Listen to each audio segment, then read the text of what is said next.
when wise King Solomon ordained the construction of the temple in Jerusalem, many skilled craftsmen flocked to the Holy Land to participate in this sacred endeavor. There were some who came from Africa, and when the job was done, they returned to Nigeria, their homeland, as Israelites. Since that time, they have cherished the Sabbath, just as the Sabbath has cherished their souls. They told their people that they were Hebrews. In their language, they pronounced it Igbo.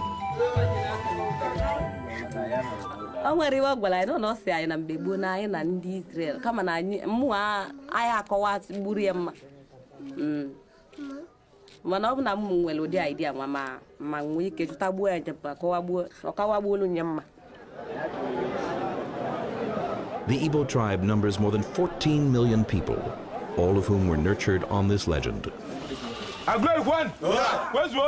The village elder is 103 years old. He is called Horse Killer, a nickname inspired by his courage. Horse Killer blesses the local chalk that symbolizes purity and sanctity.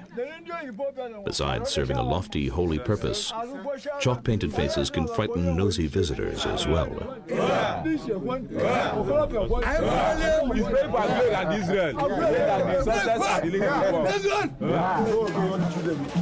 Aguleri village is located in Anambra State, in the heart of Igbo country.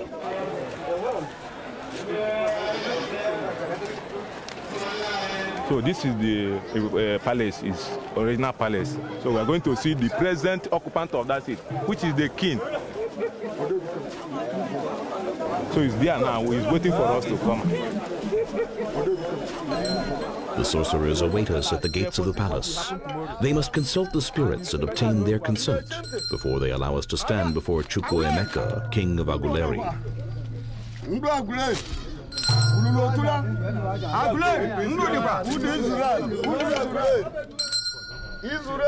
Possessed by spirits, they speak in a cryptic tongue that no one but they understands, the language of demons and spirits.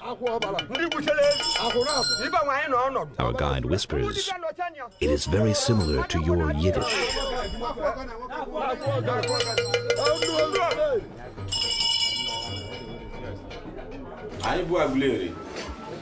Wagana mwere nine din Africa ne nanya na obibia onubu Israel pepas line na abala ne kulu kana ne nanya onubu a na anyị bụ mwere oburu ebe egwuregwu maka na akwụkwọ nsọ nke si na side unu wa abịa dịka Genesis 46 15-16 n'Iridia area I chọpụta n'area bụ nwa Gad a bụ ụmụ Israel aka no Gad abancha bụ Israel n'onwe. There might be a slight incongruity here. How can they be the descendants of King Solomon's laborers and of Eri, son of God, at the same time? The Igbo, who have flexible minds, have no trouble leaping from one legend to another. They do not dwell within the confines of Western logic.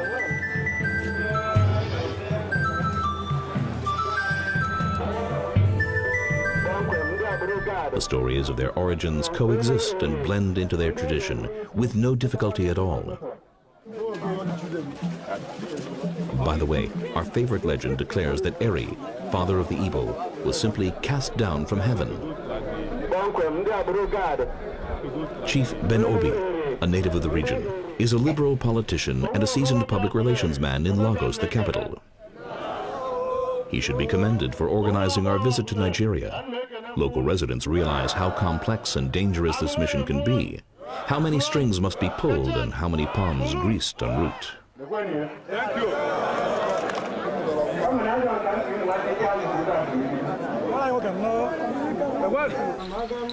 Behind the masks lurk the spirits. The dancers purify themselves and pray for strength to withstand the demonic struggle. Aguleri nege ikaka keribozi Israel vamo vanavo mandi Israel nege ikaka. The bird is the medium through which they contact the spirits and express their wishes.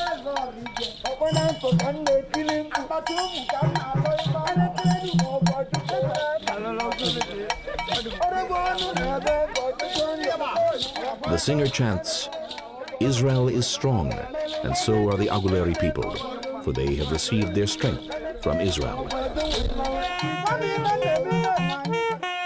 The world of demons has a modern representative too, the policeman. Apparently, a disdain for law enforcement officers is not exclusive to Western society.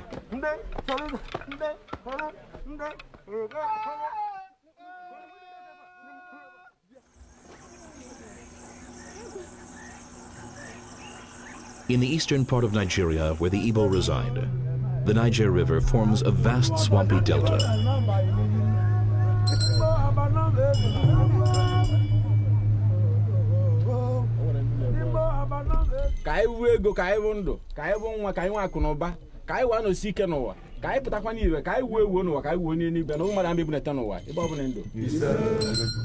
King Chukwuemeka tosses offerings into the river, tea biscuits and sugar cubes. In return, the river god consecrates the water, sanctifying the participants as well.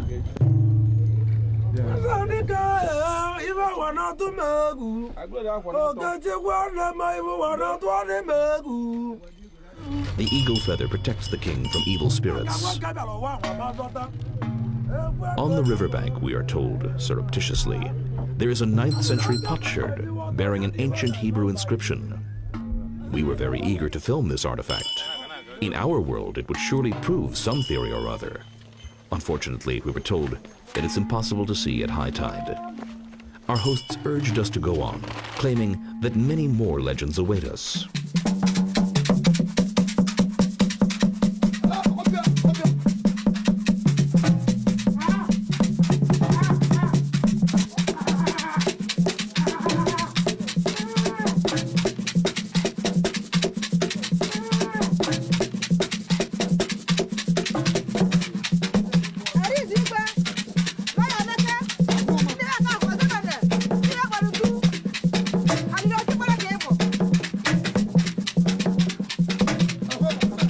There are many similarities between Igbo and Hebrew customs. The Igbo point them out to prove the authenticity of their connection with the Israelites.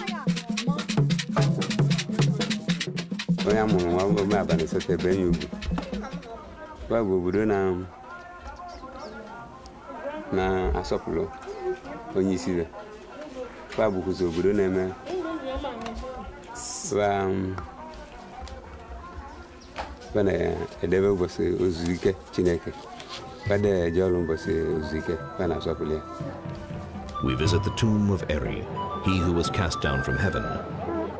Again, the spirits must be consulted to determine if our presence is propitious.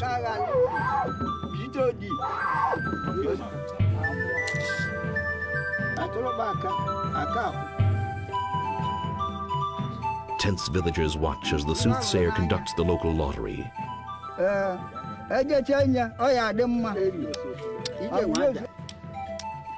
And the results are, a rosy future is foreseen by the spirits.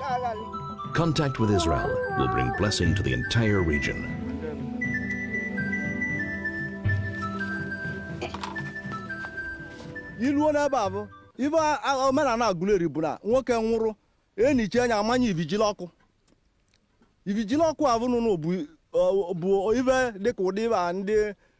Western this in the tear cross from even the other. If you look at Jama Benny Walker, you learn any near you. If you look at ya, Nuku, if you look in the Luan and Kojuku, if you look at ya.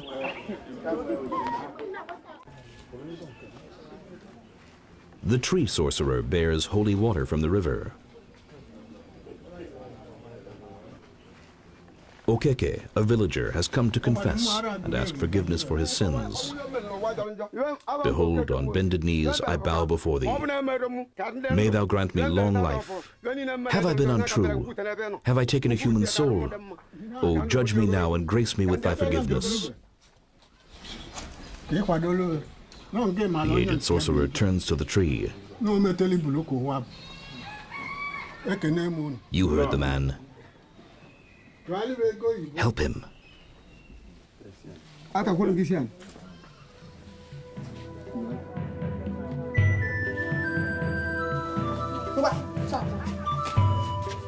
Healing plays a key role in tribal tradition and life.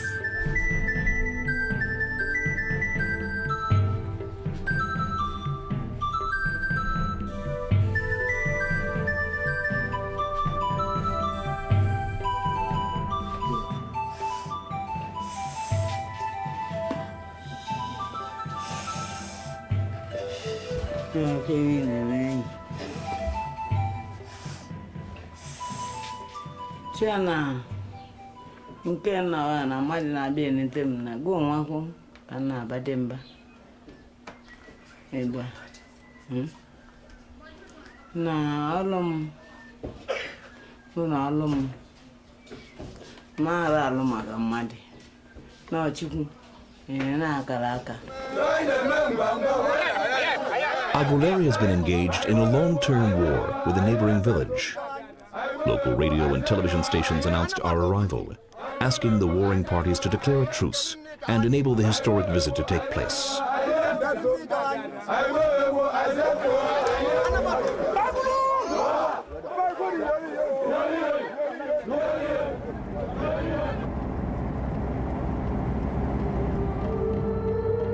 In 1967, a short time after the oil fields were discovered, the Igbo declared an independent state in the Biafra region, leading to a blood-drenched civil war that ended in 1970 after the Igbo were systematically starved.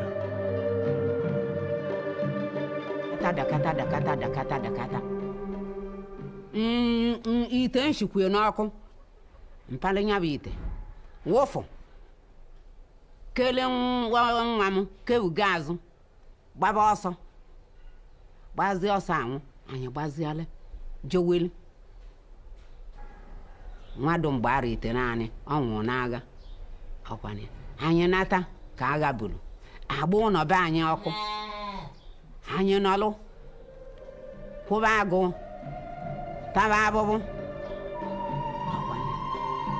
The Igbo recall gratefully that Israel was among the few states to support Biafran independence. They compare their horrible suffering to the tribulations of the Jewish people during the Holocaust, adding depth to their Hebrew heritage. At the end of the war, whatever amount of money you had, 1 million, 1 billion, it doesn't matter. What they ended up doing to every one of us was to give you 20 pounds. And it is with 20 pounds that we have established all what you were seeing here. The injustice which we suffered from 1966 up until the end of the war, it's even still going on. You know, we've not been able to really come together. We've not been able to be completely integrated into the true Nigeria of our dreams.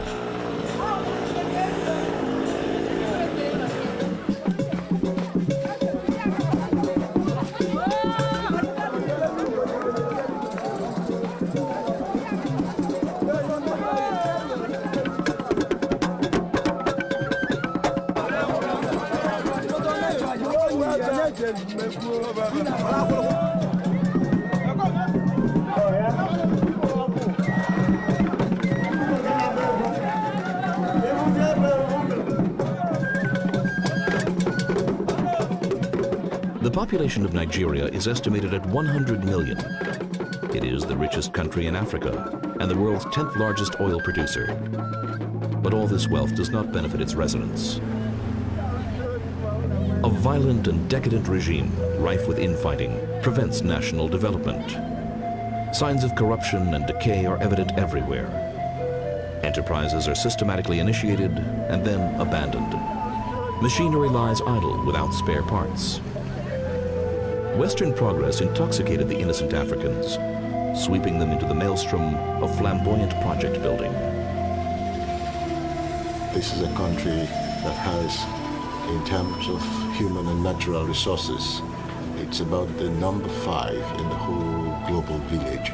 If you look at the history of the Nigerian people, there are people who have made their names, who have made marks in various endeavors. Even in the United States, you will find Nigerians excelling in various fields of sciences and arts and all that. We are the descendants of Eri, who was one of the sons of Gad, who was one of the sons of Jacob. The children of Eri left Egypt during the Exodus, mass movement of the people. The next day, we were invited to visit Nuri village, another ancient Igbo patriarchal site. Those they saw, they were Hebrews. But for the pronunciation problem among the early settlers, they pronounced it Igbo. The singer, affectionately known as Gramophone, praises the king of Nuri, welcomes the chiefs, and extends her best wishes to everyone present. She prays for the well-being of the important guests from Israel, and does not forget to sing her own praises as well. She reminds us all of her claim that the true origin of the Igbo is Israel. Our visit is covered extensively by local television and radio. An enchanting reporter was assigned to the event. This is Igwe's sister. This is sister to the king.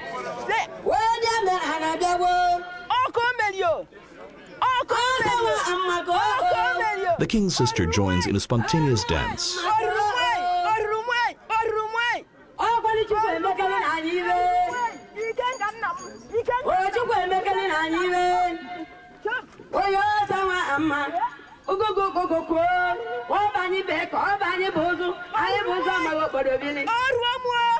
This is the Bible. The Bible reached the Igbo through the missionaries, but they claim it was already inherent in their Hebrew souls. This is the ark of Abraham, Noah. Recently, the Igbo underwent a mass return to their origins, following the discovery of the name Eri in the book of Genesis. To celebrate this revelation, they declared a holiday, Great Aguleri Day, that conveniently coincides with the birth of Jesus. Its acronym, Gad, is the name of the father of Eri and one of the lost tribes.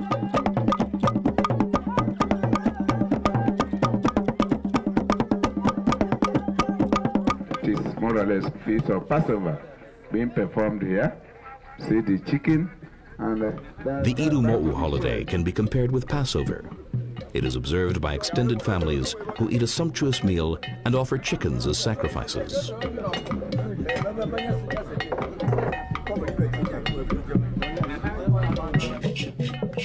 Like the Igbo, there are thousands of communities in Africa that associate themselves with the lost tribes.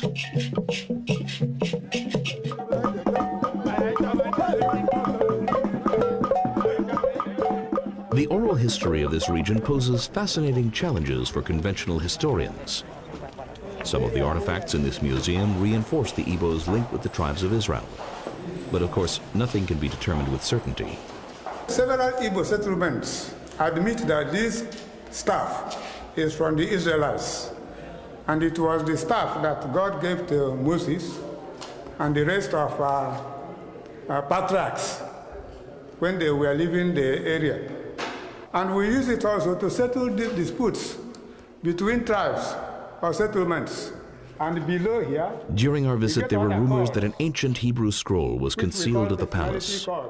When we wanted to film it, our guide followed the local tradition and consulted the spirits. This time the answer was a definite no. We wondered why. Igbo tribespeople constitute the intellectual elite of Nigeria.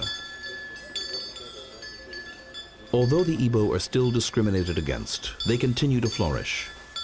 In this religious procession that appears primitive, march famous attorneys, engineers, physicians, and several millionaires. The Igbo control Nigeria's economy, but have no political ruling power. Perhaps this is why 5 million Igbo are now seeking their fortunes abroad.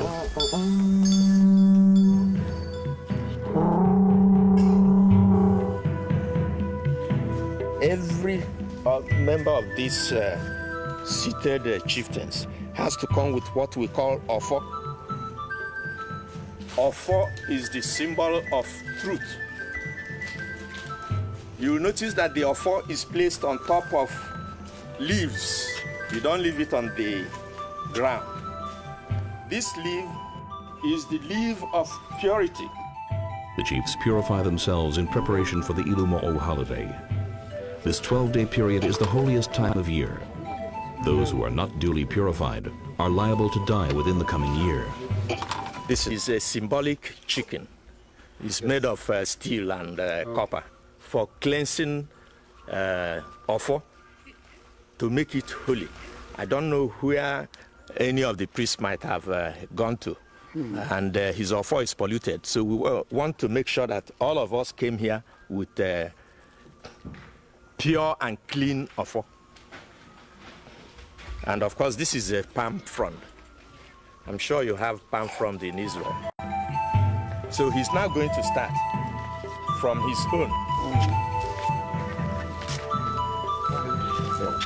He says he's making the offo holy. If anybody touched this offo while the person is defiled, not pure, whether male or female, may the offo be cleansed for purposes of this garden. This thing must have happened so many years ago. But the wandering Hebrews in the forests, before they came here, still remember to call on the God of Abraham when they want to break kola nut and talk to God. And they don't call him Abraham, they say Chukwu Abiama. Chukwu means God. Abiama is a corruption of Abraham. Chukwu Abiama. This is called Ebo, to keep out evil persons and evil spirits. 12 days to the feast, all married women from the particular compound will come and prepare food for their ancestors.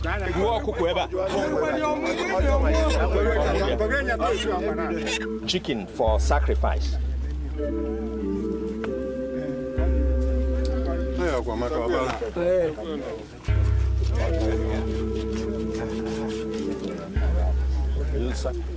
When the Igbo heard that their custom of waving the slaughtered chicken over their heads resembles a Jewish atonement ritual, they became very excited.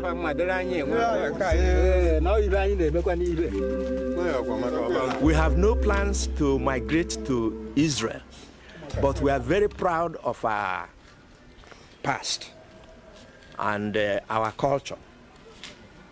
I have told you about when you shed your brother's blood, there's something we perform. No other people in Igbo land do that. If you are not holy, we have been emphasizing throughout this morning on the need for purity in spirit, in mind, and body before you go to the shrine of the ancient people. If you are not clean and you go there, you will not come out alive. That's what we believe. And most people don't go there. Yes, sir. But I know at times, there's what they say, church title and traditional title. Yes. I wanted to emphasize, to elaborate more on those things. Sacrament is different from Ozo. And here in Inri, Ozo is not a sacrament under the Catholic doctrine. And don't forget, before you become Ezen, you must be dead and you resurrect. So all this story in the Bible about death and resurrection is not new to us.